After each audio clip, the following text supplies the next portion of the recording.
किशनगंज जिले में सबसे ज़्यादा मामला ज़मीन से जुड़ा हुआ होता है और ज़मीनी मामले में ही अक्सर विवाद होते हैं। कोर्ट कचहरी हो या फिर किसी नेता के यहाँ जनता दरबार हो या फिर सरपंच के वहाँ फैसले के लिए अधिकतर लोग जो जाते हैं उनमें से ज़्यादा मामला ज़मीन से जुड़ा हुआ होता है। ऐसे में आज हम ज़मीन म्यूटेशन को लेकर बात करना चाहेंगे। ज़मीन म्यूटेशन को लेकर सरकार अपनी रणनीति अपनाती है। आने वाले विधानसभा में लगभग तमाम विधायक प्रत्याशियों ने ये इस बात पर जोर दिया था कि ज़मीन म्यूटेशन के नाम पर जो 4,000, 5,000, 2,000 रुपया गलत उगाही जो किया जाता है, इस पर पूरी तरह से लगाम लगाया जाएगा। केडीबी लाइव आज इस बात पर चर्चा करना चाहेगा, क्या ये हो पाया? क्या सीमांचल में, क्या किशनगंज में ऐसा मुमकिन हो पाया?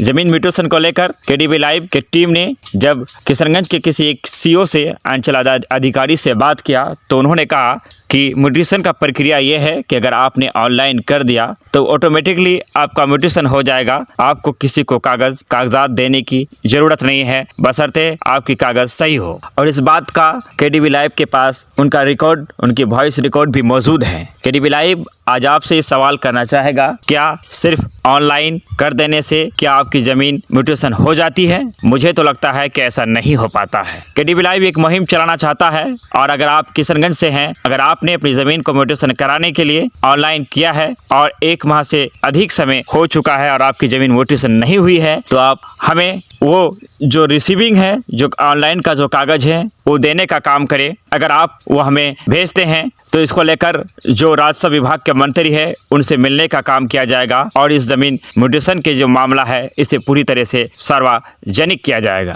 आज किशनगंज ज़मीन विवाद से जूझता हुआ नजर आता है। 10 साल, 20 साल, 50 साल पूरी की पूरी जिंदगी लोग कोर्ट कचहरी के चक्कर काटते हुए खत्म कर देता है, लेकिन फैसला नहीं हो पाता है। आखिर इन सारी मामलों का हल क्या हो सकता है? और ज़मीन म्यूटेशन के नाम पर जो गोरख धंधा कर्मचारियों द्वारा चलाया जाता है, पदाधिकारियों द्वारा चलाया जाता है, बिचलियों द्वारा चलाया जाता है, क्या इसे सिरे से बंद नहीं किया जा सकता? क्या गरीब जनता यूं ही लूटती रहेगी और पदाधिकारी मालामाल होता रहेगा? क्योंकि जब केडीबी की टीम ने किशनगंज के किसी अंचल अधिकारी से बात किया तो उन्होंने कहा कि अगर आपने ऑनलाइन कर दिया, अगर आपकी कागज सही है, जमीन सही है, तो आपका म्यूटेशन ऑटोमेटिकली हो जाना चाहिए। तो क्या ये सच्चाई है? मैं आपको बार बार कह रहा हूँ, उस वॉइस रिकॉर्डिंग है उस अंचल अधिकारी की केडीबी लाइव के पास। क्या ये बिल्कुल सही बात है कि सिर्फ ऑनलाइन कर देने से ही ज़मीन म्यूटेशन हो जाता है? अगर आपने ऐसा किया है तो अपनी राय दे सकते हैं और नहीं हुआ है तो उसे कमेंट बॉक्स में चिपका सकते हैं। आपने हमें सुना, इसके लिए धन्यवाद, आपका शुक्रिया। आदाब। ज़मीन म्यूटेशन के लेकर आप भी अपनी राय जरूर